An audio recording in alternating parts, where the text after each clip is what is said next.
how are you doing? So this is Arvind back from Explain Tech, and guys, in this video we're gonna be doing the unboxing for this OnePlus 7. They say to be the younger brother of OnePlus 7 Pro, but I don't feel like that. And I've also done the unboxing and full review with pros and cons for this device. So if you've not watched it, I'll just leave the link in the description area. Just go and watch there. As I said before, it's not gonna be the younger brother of OnePlus 7 Pro, as they say. It's just gonna be the elder brother of OnePlus 60 with some minor differences between the both devices. So I'll also figure out the differences between these devices in the video, after which we go inside. So as usual, if this is your first time here, like, share and subscribe. Let's get started.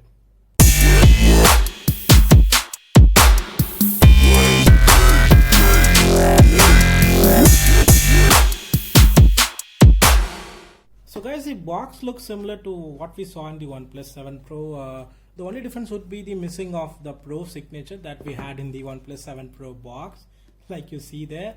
So that's the difference in the box. All the codes and other stuffs are going to be the same. So I'll be showing around for the color, and it's the mirror gray version, and it comes with 8 GB of RAM and 256 GB of internal storage. And we also have other variant with 6 GB of RAM and 128 GB, and that gets the attractive mirror blue color. The blue color is exclusive for 6 GB RAM model, and that's weird. And this 8 GB RAM model gets two colors like mirror gray and red color. So I'll be showing the price also. It's sold for 38,000 in India via Amazon and OnePlus store, and the 6 GB RAM model is sold for 33,000. And my personal opinion would be the mirror blue color if you're not concerned with the RAM. So let's get to the unboxing and see what we got inside the box. So guys, opening up the box, we have that cover that OnePlus provides in its recent devices, which also acts as seal.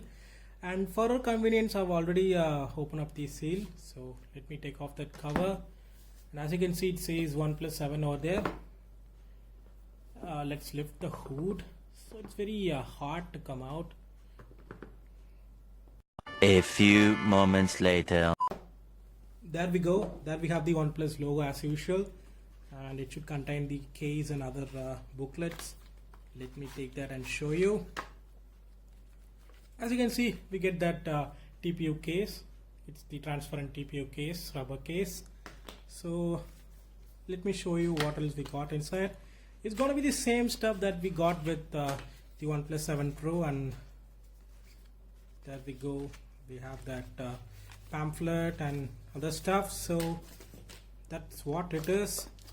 So let me take off the device itself, and as you can see, it's been covered with a plastic wrapper. Let me take that off. So guys, this is that mirror gray OnePlus 7, and as you can see from the front, it just looks like the OnePlus 60 with that water drop notch over there. And this color is exclusive for OnePlus from this 7 series. So let me keep that aside and show you other stuff inside the box. So we get that invitation letter as usual. Let's take that. Oops, I have teared it once again like I did in my OnePlus 7 Pro unboxing.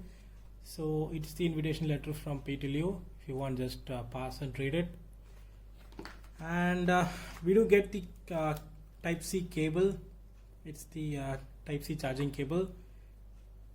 As you can see, it comes with that red accent. That's a nice thing. It says charger over here. It's not going to be the dash charge that we get with OnePlus 7 Pro. It's going to be the regular 20-watt charger. And let me show you that. It says dash and not burp charge. So let me show you the rating. So guys, as you can see, its output is 5 volts at 4 amps. So it's indeed a fast charger, but just a 20-watt charger and not a 30-watt charger that we get with OnePlus 7 Pro. So let me do one thing. I'll just keep all these things to the side and come to the device itself. So I'll put the case on and show you how it feels like. So it's a pretty hard case. It holds griply into the phone. So I don't like using the phone with case, so I'll just remove it. But my personal opinion would be to apply the case and use this phone, because it's too slippery when I'm holding in the hand for the first time itself. So it's recommended to use the phone with the bundled case or the case which you will be buying from Amazon or Flipkart. So let me do one thing. I'll just boot this phone for the first time, and it says OnePlus powered by Android as usual. So meanwhile it's booting, I'll be showing around. So we have got that Type-C charging port over there, and this time around we get dual speaker, stereo speaker support. So that's a nice thing from OnePlus. They are not pushing us towards a single speaker. At least they have given stereo speaker for this OnePlus 7. So we have that power button over here, the alert slider over here, and at the top we have that secondary noise cancellation mic, and in the side, as you can see, we have that volume up and down buttons. So we have that SIM tray over there. It should be dual SIM, and it doesn't have the support for memory card. So as you can see, it was already booted up, and I've also set up the phone. And so guys, it feels very smooth, like we had the experience with the OnePlus 7 Pro. I don't find any difference actually. The only difference is gonna be that Quad HD, I mean the missing of Quad HD display, the 90 Hz display, and also the edgy display. But I'm not a great fan of edge displays. I'm just a fan of flat displays. So I feel more comfortable when holding this phone rather holding the OnePlus 7 Pro. And also the weight balance is done very good in this phone. It just feels very light in the hand. I don't feel that heft when I'm holding the OnePlus 7 Pro. So it's very light, balanced phone. It's gonna be a very light and balanced phone. So as you can see, when we tap, the always on display comes. So let me do one thing. I'll just go into the settings and show you the version of Android it's currently running on. So as you can see, it's running on the latest version, Android 9 over there. So that's a nice thing to have Android 9 out of the box. So guys, as you can see in the about phone, we have that schematic image of OnePlus 7 itself from the front, and with that beautiful wallpaper, it just looks stunning. And the kind of processor it's been powered by, and the RAM and Intel storage, the optic details, and also the kind of AMOLED panel which is being used in this device.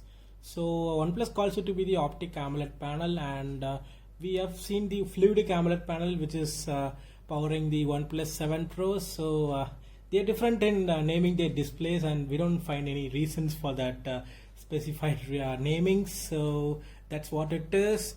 And as you can see, the haptic vibrometer is also the same that we saw with the OnePlus 7 Pro. The Taptic engine has drastically improved over the past generation.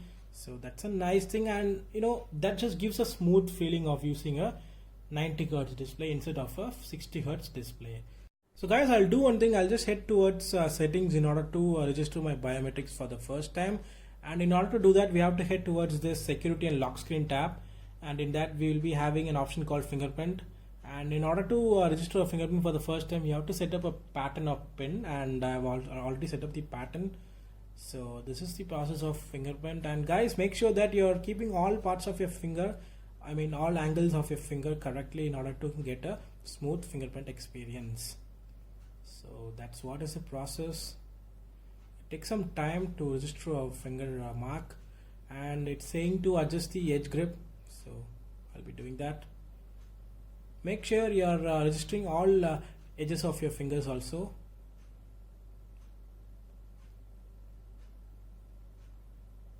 So it says the fingerprint is being added, and let's check that. So as you can see, it's too fast.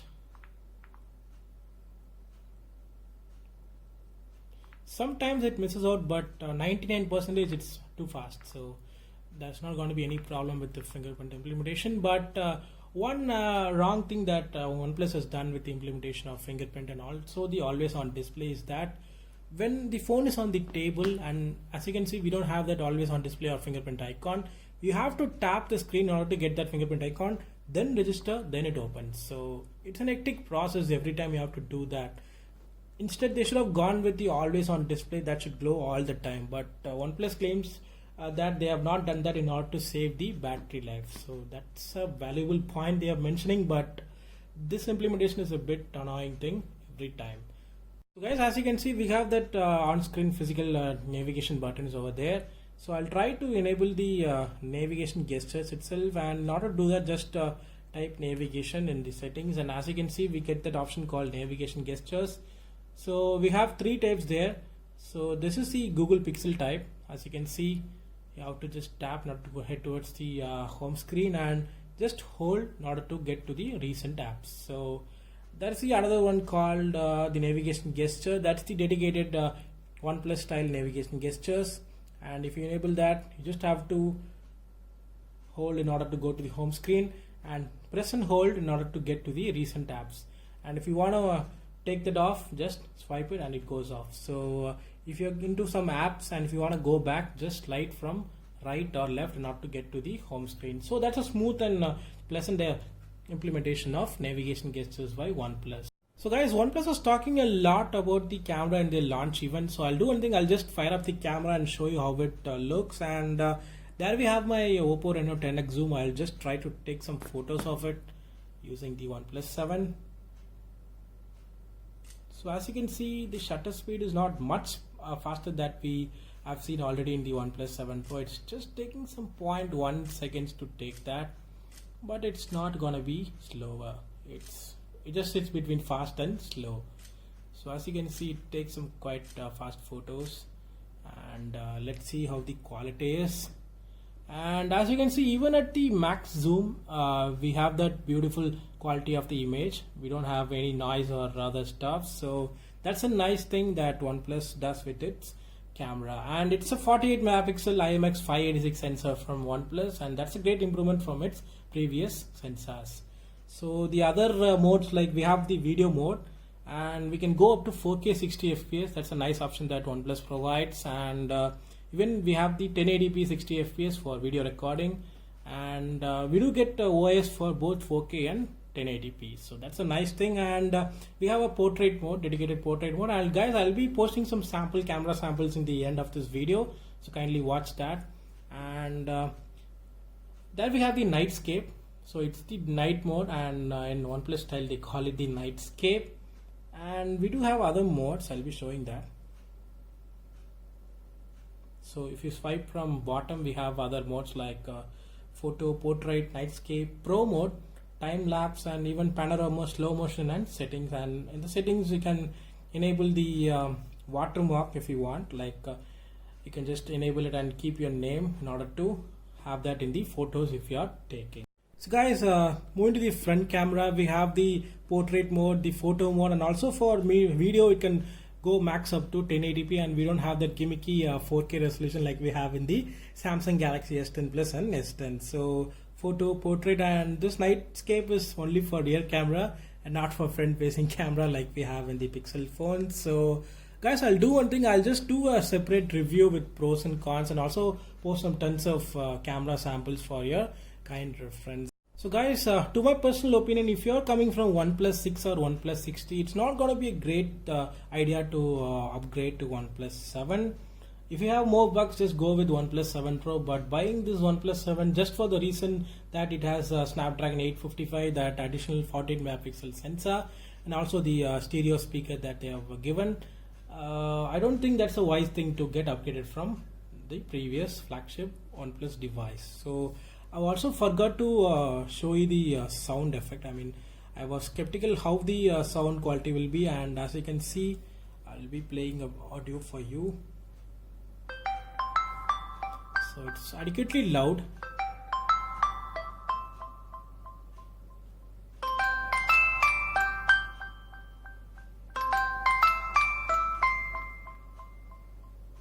So as you saw, the sound was pretty loud, but not as louder than the OnePlus 7 Pro. So guys, that's it for now. I'll be doing a separate video with pros and cons for this device. I'll see you in the next video. Until then, it is bye and goodbye from Arvind.